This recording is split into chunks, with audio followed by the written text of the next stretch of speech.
What's up, guys? Today we're going to be discussing the psychology of money. I designed this presentation to help you understand where your own psychology lies and the other people around you, and how they think about money. Okay, so let's dive in. Generally speaking, people fit into one of these two categories. This is a very old idea, okay? Bears and squirrels. Bears, they hunt what they kill, right?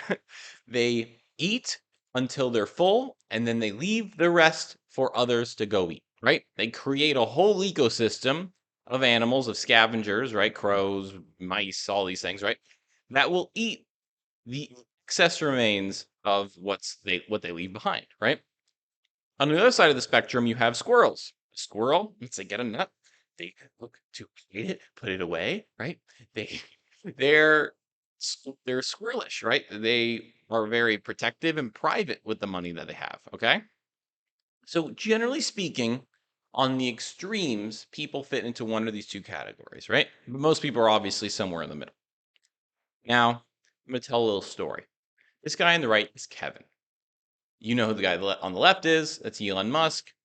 Kevin sold Instagram to Facebook for $1 billion. And after he sold it, he got dinner with Elon Musk and asked him at dinner, like, hey, what do I do with my money? Do I invest it into like this, index fund? Do I like put it into like a little bit into this guy's private equity fund? Do I put some in treasuries and bonds? What did you do with your money when you made a bunch of money? Right. This is a story he told on some podcast. And so Elon Musk apparently looked at him as if he had three heads and said, I would never invest anything in besides in my own businesses, right? Like, why would I give anyone else my money? He just couldn't fathom the idea of investing in other people's businesses, right? So that obviously, kind of put a whole reframe on Kevin because most people are like Kevin. Most people who are successful, right? Most successful people, they make a bunch of money and then they go and preserve it. They give it to other experts, right, to go preserve it, right? So let's I define these three different types, right? So I'm going to put myself right in the middle so you can actually see this presentation. So type one is this kind of perspective that money is finite and hard to come by, right? And once you get it, you want to protect it at all costs. You want to put it in mutual funds, index funds. You want to invest it in the let's grow American economy, right? So this is the Graham Steffens, the Dave Ramseys of the world, where they just have this, where they're kind of accepting a little bit of a fear-based mentality on money. But again, you can make as much money as anybody else in any of these types. Okay. Dave Ramsey makes a huge amount of money. Now, type two is this abundance mindset, right? To a limited degree. It's an abundance mindset on money, but not an abundance mindset on self as with your own personal abilities. So this is like Sam Parr of the My First Million podcast, really good, and Kevin, like we just talked about. And they believe that after you have skills, money is abundant, right? But once you have money, you want to give it to others to preserve it. Okay. And then here at the bottom, we have type three.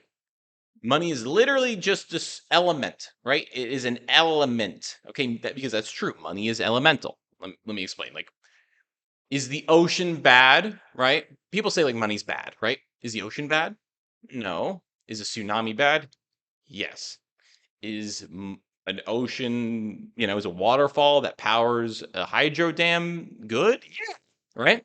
Is a just like another element, nuclear power, right? Is a nuclear bomb bad? Oh yeah. Is a nuclear power plant good? Yeah. So money is elemental, guys. And these guys in type 3 understand this. It's an energy source for doing the things I like to do.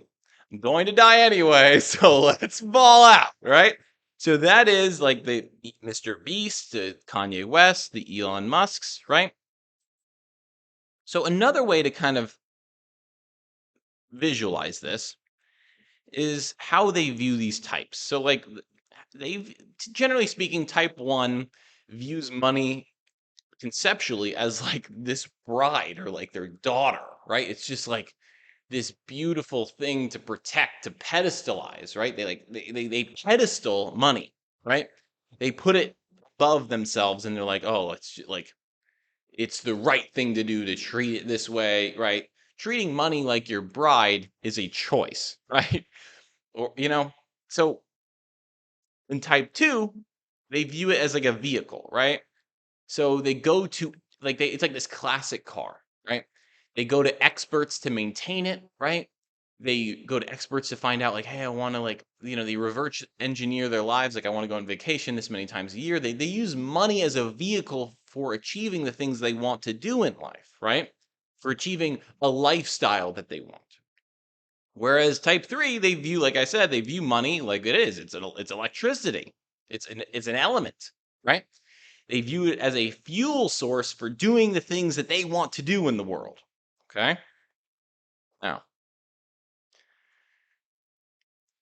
all of these guys exist on this spectrum between capital accumulation and capital utilization, right?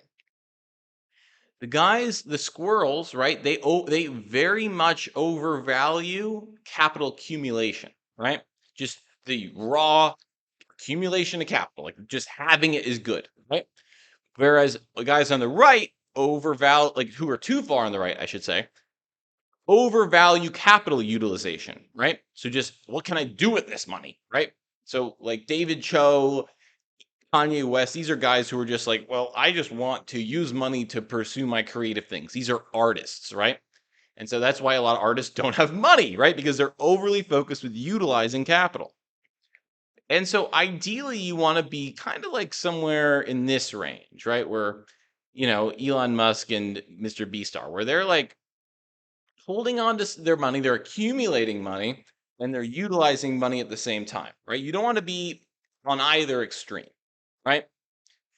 So the key thing to this video is I want you guys to understand where you sit.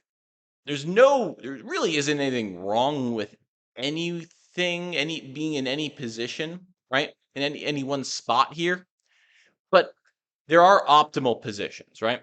And you want to first understand your perspective on money and just be honest about it.